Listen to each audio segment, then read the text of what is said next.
Major mining Aravalli से कोई कर ही नहीं। सुप्रीम कोर्ट ये इसलिए कर रहा था जैसे कि अरावलीज को बचाया जा सके। समझते हैं इस पूरे मुद्दे को गहराई से आज के इस वीडियो में।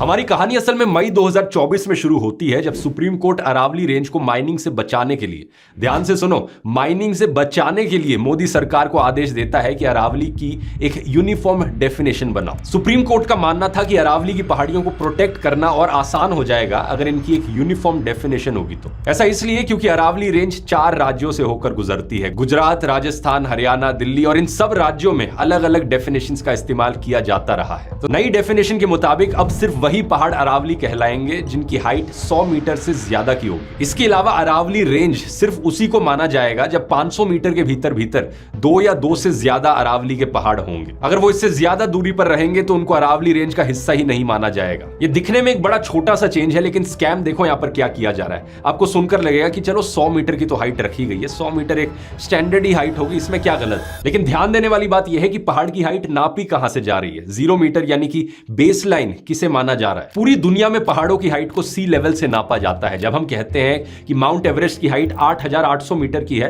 तो उसे सी लेवल से कंपेयर करके कहते हैं। लेकिन अरावली के लिए सरकार कहती है कि इनकी हाइट सी लेवल से नहीं नापी जाएगी, बल्कि इन्हें कैलकुलेट किया जाएगा इनके आसपास के इलाकों से। स्कैम वाली बात यहां पर यह है कि अरावली के आसपास जितने भी इलाके हैं उनमें से ज्यादातर इलाकों की हाइट ऑलरेडी सी लेवल से 100 मीटर ज्यादा ऊपर है। तो अरावली का कोई पहाड़ अगर सी लेवल से 190 मीटर ऊपर भी हुआ तो भी इस नई डेफिनेशन के मुताबिक हो सकता है कि उसे अरावली का हिस्सा माना ही ना जाए, उसे एक पहाड़ क्लासिफाई ही ना किया जाए।